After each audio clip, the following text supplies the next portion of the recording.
لہٰذا جب بھی ہمارا کوئی ایجیٹیشن شروع ہوتا تھا وہاں لکھنؤ میں 30 سال پہلے کی بات، تو ایک محلے میں حملہ کرتے تھے پولیس والے، دروازے وغیرہ توڑ کے باقی جوانوں کو گرفتار کر کے مار پیٹ کر کے گرفتار کرتے.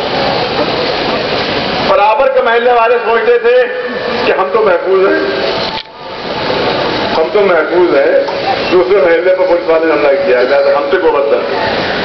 ایک دن گزرنے کے بعد بھی اس محلے پر وہ حملہ کرتے تھے پولیس والے،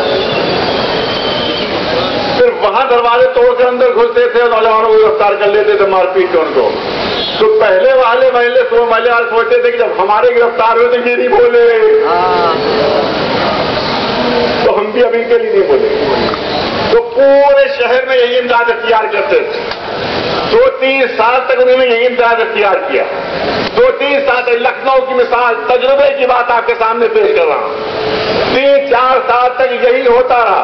پھر ہم نے سوچا کہ آخر کہاں تک یہ برداشت کیا جائے گا، لہٰذا ہم ہر محلے میں گئے اور وہاں ہر ایک سے کہا کہ اگر کوئی ایک بچہ بھی شہر کے کسی ایک کونے میں بھی گرفتار ہو جائے تو پورے لکھنؤ کے لوگ سڑک پر آ جائیں.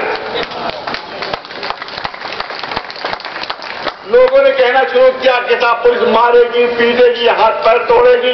ہم نے کہا کہ بھائی 2-4 لوگ 10 لوگ نکلیں گے تو مارے جائیں گے، 2 لاکھ ایک ساتھ نکلیں گے تو کس کو ماریں گے وہ. تو یاد رکھیے صرف 2 بار ایسا ہوا لکھنؤ میں کہ ایک نوجوان گرفتار ہوا، پورے لکھنؤ کے لوگ باہر نکل آئے. اس کے بعد سے آج تک پولیس کی ہمت نہیں ہوئی ہے کہ کسی جوان کو گرفتار کر سکے. تو یہی پیغام ہمارا ہے. اگر شروع ہی میں ہندوستان کے سارے مسلمان مل کر احتجاج کرتے تو آج کاظمی صاحب گرفتار نہ ہوئے ہوتے. شروع میں مجھے یاد ہے کہ یہ بلا ٹکٹ لوگوں کو گرفتار کرتے تھے جب، تو اس میں جو مسلمان ہوتے تھے ان کو کہا جاتا آتنکوادی پکڑ لیے ہوئے. مزدوروں کو گرفتار کرتے تھے، بس بات ختم کر رہا ہوں. مزدوروں کو گرفتار کرتے تھے جس میں جو مسلمان ہوتا تھا کہتے تھے ہم نے آتنکوادی پکڑے. جب اس پر مسلمانوں میں کوئی جوش نہیں دکھایا تو پھر وہ اسٹوڈنٹس پکڑنے لگے.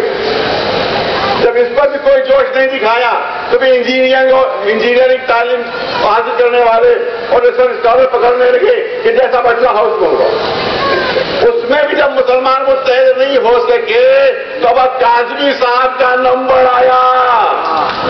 کاظمی صاحب کا نمبر آیا. اور آج بھی اگر مسلمان متحد نہیں ہوئے، خاص طور سے اگر مولوی حضرات متحد نہیں ہوئے تو مجھے نہیں معلوم کہ اب کس کا نمبر ہوگا.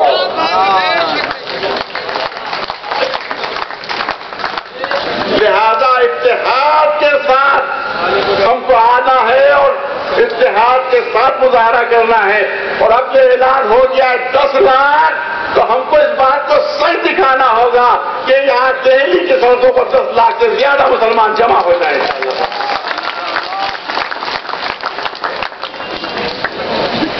ہمارے کاظمی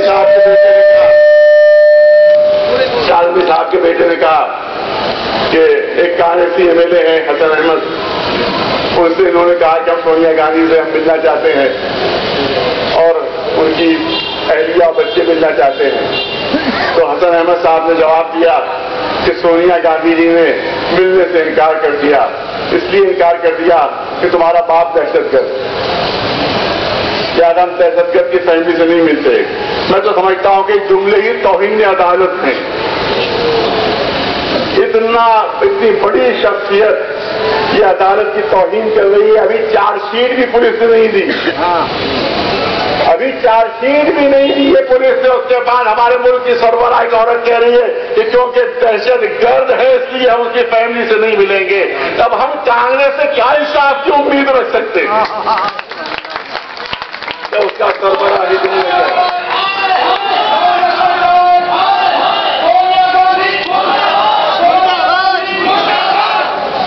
سنیے، میں نے کہا بالکل وقت کم ہے لیکن میں اپنی بات کو مکمل کرنا چاہتا ہوں. یہاں کے پولیس کمشنر صاحب نے انٹرویو دیا کہ 18 لاکھ کبھی 22 لاکھ کاظمی صاحب کے اکاؤنٹ میں موجود، جن کا کوئی حساب نہیں مل رہا. صاحب بڑی بڑی سرخیوں میں آئے خبریں. ان کی اہلیہ نے، ان کے بیٹوں نے میڈیا سے کہا کہ بات غلط ہے، ہمارے پاس پورا حساب موجود ہے. اور یہ بینک ٹو بینک اکاؤنٹ منتقل ہوا ہے، ہمارا ساری رسیدیں موجود ہیں، لیکن میڈیا نے پولیس کی بات تو دی مگر قاضی صاحب کے خاندان والوں کی بات میڈیا نے نہیں نشر کی۔ اور آج بھی یہاں کے پولیس کمشنر صاحب یہی زور دے کر کہہ رہے ہیں کہ صاحب 22 لاکھ کے کوئی حساب نہیں مل رہا ہے، جبکہ حساب موجود ہے۔ تو میں پولیس کمشنر صاحب سے یہ کہنا چاہتا ہوں کہ آپ 22 لاکھ کا حساب قاضی صاحب کی فیملی سے مانگ رہے ہیں، مجھے اتنا بتائیے جو آپ نے کروڑوں کی ناجائز دولت جمع کر رکھی ہے، ہم اس کا حساب آپ سے مانگ رہے ہیں۔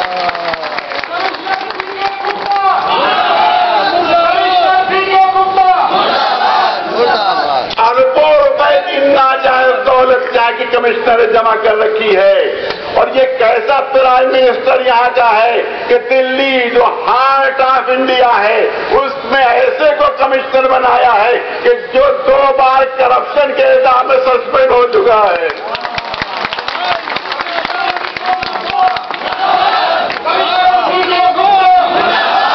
کرپشن کے الزام میں جو سسپینڈ ہوا ہو اس کو ہارٹ آف انڈیا دلی کا کمشنر بنایا گیا ہے۔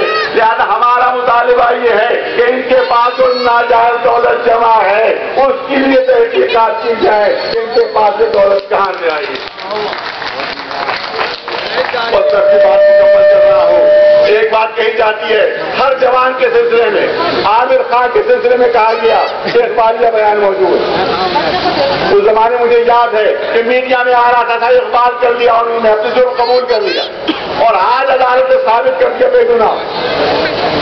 ہمارا مطالبہ ہے اس جلسے کے ذریعے سے کہ عامر خان یا اس طرح کے کسی بھی نوجوان کو جتنے سال کی سزا ہوئی ہے حکومت معافی مانگے، حکومت معافی مانگے، اور ہر سال کے عوض میں اس جوان کو 1 کروڑ روپے کا ہرجانہ دیا جائے۔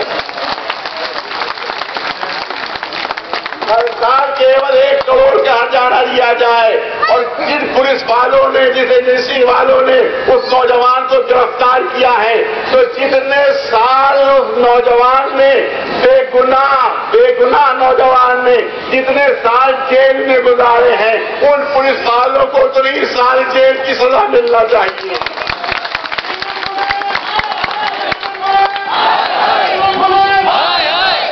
ایک مرتبہ یہ عدالت نے یہ فیصلہ کر دیا تو پھر کسی پولیس والے کو کسی بے گناہ کو پکڑنے کی ہمت پھر